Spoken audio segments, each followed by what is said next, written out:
Ahojte, dnešnou témou bude téma bezpečnosti hesiel na internete a položíme si otázku, či je bezpečné používať jedno heslo na rôzne webové stránky. Ako príklad si môžeme ukázať napríklad stránku Alza.sk, čo je vlastne obchod s elektronikou. A na tejto stránke sa užívateľ môže prihlásiť, nakúpiť rôzne produkty bez toho, aby si uvedomoval, že vlastne táto stránka nie je nejakým spôsobom zabezpečená proti úniku mena a hesla. Aby som vám ukázal, akým spôsobom je veľmi jednoduché pre poskytovateľa internetu alebo nejakého suseda, ktorý vám poskytuje internet, získať vaše heslo do elektronického obchodu alebo mailovej schránky alebo nejakej inej služby, ktorá není zašifrovaná, tak vám to ukážem na tejto konkrétnej stránke. Takže predstavte si, že váš sused napríklad používa takýto typ routera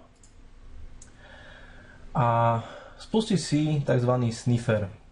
Sniffer je vlastne služba, ktorá zachytáva všetku komunikáciu, ktorá prechádza cez ten router, ktorý vás pripája do internetu.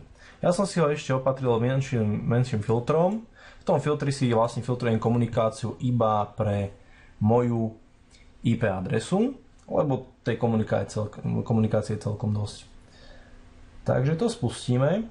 Aby ste to videli, čo to robí, tak tým, ako to spustím, vznikne na tom routeri nejaký súbor a do toho súboru sú ukladané úplne všetky údaje, ktoré z môjho počítača odchádzajú smerom do internetu alebo prichádzajú z internetu. Takže ja sa skúsim prihlásiť. Zadám tam nejaké moje super tajné heslo. To znamená, že heslo môže byť akokoľvek dlhé a pre toho útočníka alebo pre toho človeka, ktorý sa snaží k vašemu kontu dostať, to nebude žiadny problém. To, že účet s daným e-mailom neexistuje, to nie je podstatné. Podstatné je to, že sme odoslali nejaké meno a heslo a teraz ten útočník, keďže mal zapnuté to odpočúvanie na tej sieti, má vzorku vašich dát, ktoré proste prešli cez internet. Lepšie cez ten router, ktorý on spravuje. Takže ja si ten súbor skopírujem, uložím si ho na plochu,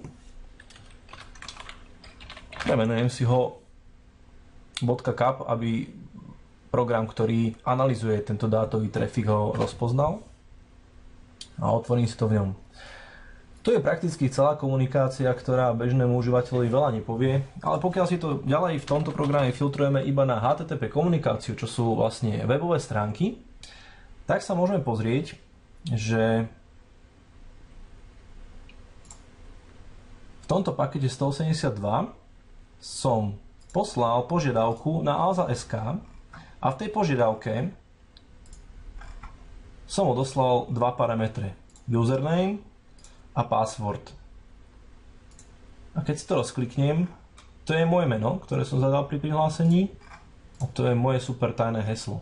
Pokiaľ tá stránka nie je nejakým spôsobom zašifrovaná, tak nie ste veľmi chránení voči tomu, aby niekto to vaše heslo odchytil.